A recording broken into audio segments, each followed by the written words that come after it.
सुखनगर यह किसी सपनों का गांव लगता है।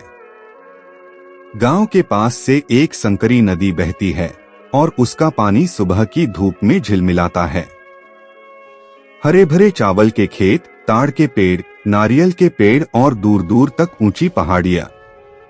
गांव के लोग एक दूसरे को नाम से जानते हैं, जरूरत पड़ने पर एक दूसरे की मदद करते हैं और साथ मिलकर त्योहार मनाते हैं।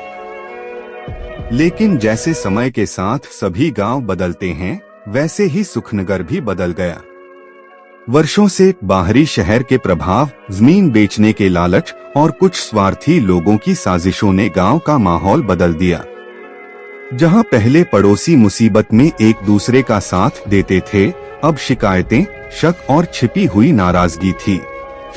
जहां पहले सच बोलना आम बात थी, अब कई लोग अपने फायदे के लिए झूठ बोलने से भी नहीं हिचकिचाते। इस बदलाव का असर गांव के बच्चों पर भी पड़ा। स्कूल में दोस्त झूठ बोलने में एक दूसरे से होड़ लगाते थे और खेलों में धांधली होती थी। इसी गांव में एक 10 साल का लड़का था, अनिक। शरीर का रंग भूरा है और आंखों में जिज्ञासा है। वह स्कूल में तो अच्छा था, लेकिन उसका सबसे बड़ा गुण सत्य के प्रति प्रेम था।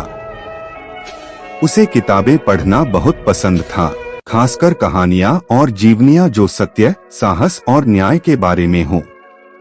अनिक ने देखा कि उसके आसपास झूठ का बोलबाला बढ़ रहा था। एक दिन उसने सुना कि पड़ोस के चाचा ने अपने फायदे के लिए किसी को नुकसान पहुंचाया है, लेकिन सब चुप थे। अनिक को यह सन्नाटा पसंद नहीं था। एक सुबह अनिक ने सुना कि एक बूढ़ा संत गांव के बाहर एक पुराने बरगद के पेड़ के नीचे आकर रहने लगा है।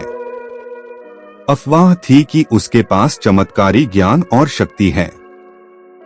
अगर किसी के जीवन में अंधकार हो, तो वह अंधकार उसके वचनों से दूर हो जाता था। अनिक का मन जिज्ञासा से भर गया। कुछ दिन सोचने के बाद एक सुबह वह चुपचाप नदी किनारे टहलता हुआ बरगद के पेड़ के पास गया। वहां पहुंचकर उसने एक सफेद दाढ़ी, गहरी आंखें और एक शांत चेहरा देखा। जमीन पर बैठकर ध्यान करते हुए चारों ओर सन्नाटा था। अनिक ने विनम्रता से कहा, बाबा, क्या आप मुझे कुछ सिखा सकते हैं? संत ने आंखें खोली, गहराई से देखा। क्या तुम सच जानना चाहते हो या सिर्फ कहानियां सुनना चाहते हो? अनिक ने बिना किसी हिचकिचाहट के कहा, मैं सच जानना चाहता हूँ। मैं चाहता हूँ कि मेरा गांव पहले जैसा हो जाए। संत ने कहा, लेकिन रोज यहाँ आना। मैं जो कहूँ उसे पूरे मन से करना। अगले दिन संत ने उसे एक छोटा सा आईना दिया। उन्होंने कहा, हर सुबह खुद को आईने में देखो और खुद से पूछो, क्या मैं आज सच बोलूंगा या झूठ की शरण लूंगा? जवाब दिल से आना चाहिए। पहले तो अनिक को लगा कि यह बहुत आसान है, लेकिन कुछ ही दिनों में वह समझ गया। कभी कभी दोस्त से खेल जीतने के लिए झूठ बोलने का प्रलोभन आता है। कभी कभी जब आप स्कूल में कोई गलती करते हैं, तो जिम्मेदारी से बचने के लिए झूठ बोलना चाहते हैं। लेकिन आईने में खुद से किए गए वादे की वजह से उसने ऐसा करना बंद कर दिया। धीरे धीरे उसके दोस्तों ने उसकी ईमानदारी पर ध्यान देना शुरू कर दिया। एक दिन एक संत ने कहा, जहां अंधेरा है वहां उजाला है। अगर तुम इसे अकेले भी जलाओ तो कोई डर नहीं है, रोशनी अपना रास्ता खुद ढूंढ लेगी। यह बात अनिक के मन में बैठ गई। वह समझ गया कि सब एक साथ नहीं बदलेंगे, लेकिन अगर एक भी इंसान बदल जाए तो बदलाव शुरू हो जाएगा। अनिक की ईमानदारी देखकर उसके एक दो दोस्त धीरे धीरे उसके पीछे चलने लगे। वे खेलते समय सही नियमों का पालन करते, परीक्षा में नकल नहीं करते और अपनी गलतियां स्वीकार करते। गांव के कुछ बुजुर्गों ने भी देखा कि यह छोटा लड़का बाकियों से अलग है। एक दिन गांव के एक प्रभावशाली धनी व्यक्ति ने अदालत में दावा किया कि उपजाऊ जमीन का एक टुकड़ा उसके पूर्वज का है। हालांकि सभी जानते थे कि उस जमीन पर कई सालों से एक गरीब किसान खेती करता आ रहा था। किसान डर के मारे चुप रहा, क्योंकि अगर कोई अमीरों के खिलाफ कुछ कहता है तो उसे कई तरह की समस्याओं का सामना करना पड़ता है। अनिक ने अपने पिता को यह बात बताई और अपने पिता के साथ संत के पास गया। तुम कुछ करो। संत मुस्कुराए और बोले, अगर तुम मानते हो कि तुम्हें सच के लिए खड़ा होना चाहिए तो खुद भी कुछ करो। अनिक ने हिम्मत करके गांव की एक सभा बुलाई। वहां खड़े होकर उसने कहा, तुम सब जानते हो कि किसान चाचा कई सालों से जमीन जोत रहे हैं।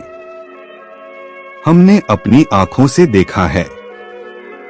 तो कोई अमीर आदमी झूठ बोलकर आकर जमीन कैसे ले सकता है? पहले तो सब चुप रहे। फिर एक बूढ़ा आदमी खड़ा हुआ और बोला, इस लड़के ने हमें बहादुर बनना सिखाया है। हम इतने दिनों से डर के मारे चुप रहे हैं। इस बार हम सच के लिए खड़े होंगे। अगले दिन गांव के कई लोग अदालत गए और गवाही दी। सबूत साफ थे, जमीन किसान की थी। अदालत ने सच के पक्ष में फैसला सुनाया। गांव में उत्सव जैसा माहौल था। सबने अनिक की तारीफ की, लेकिन वह सिर्फ मुस्कुराया। कुछ दिनों बाद संत अलविदा कहने आए। उन्होंने कहा, मैंने कुछ नहीं दिया। अनिक ने सब कुछ खुद सीखा है। बस उसे रास्ता दिखाने की जरूरत थी। अनिक आज भी रोज खुद को आईने में देखता है और कहता है, आज मैं सच बोलूंगा, न्याय के लिए खड़ा रहूंगा। एक छोटा सा बालक भी सामाजिक बदलाव की शुरुआत कर सकता है, अगर उसमें हिम्मत, ईमानदारी और आत्मविश्वास हो तो वह अकेले भी रोशनी फैला सकता है। हालांकि सच्चाई की राह पर चलना मुश्किल है, लेकिन अंत में जीत उसी की होती है। अगर आपको कहानी पसंद आई हो तो लाइक और चैनल सब्सक्राइब जरूर करें और उनके साथ बने रहें। आप सभी का धन्यवाद।